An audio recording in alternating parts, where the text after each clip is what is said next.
آج کے لیے وظیفہ بتا دیں میرے محترم بھائی اور بہنوں، سب سے بہترین وظیفہ درود ابراہیم پڑھو، درود ابراہیم پڑھو۔ یہ ایسا بہترین طریقہ ہے، جو بندہ صرف درود پڑھے گا اللہ تعالیٰ اس کی ہر دعا کے لیے کافی ہو جائے گا۔ اور جب بھی درود پڑھنا ہے کون سا پڑھنا ہے؟ مسنون پڑھنا ہے۔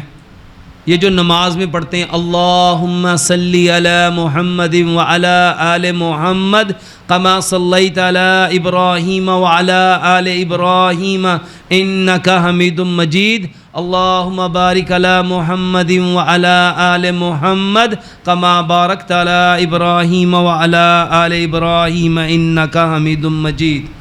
درود پڑھو سب سے بہترین۔ دوسرے نمبر پہ میرے محترم بھائیوں، قرآن میں اللہ تعالیٰ نے ایک انسان کا تذکرہ کیا جس کا نام زکریا علیہ السلام ہے۔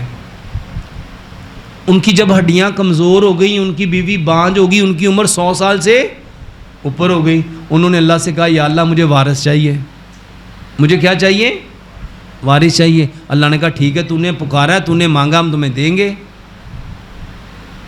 تو زکریا علیہ السلام نے کیا کیا تھا؟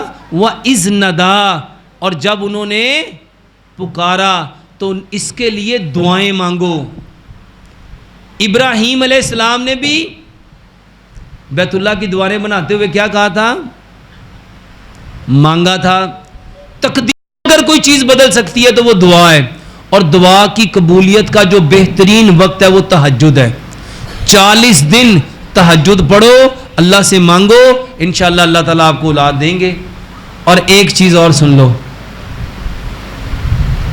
ایک شخص نا بیت اللہ کے غلاف کے ساتھ چپک کے رو رو کے دعائیں مانگ رہا تھا، لیکن اللہ تعالیٰ نے نا اس کی دعا قبول نہیں کی۔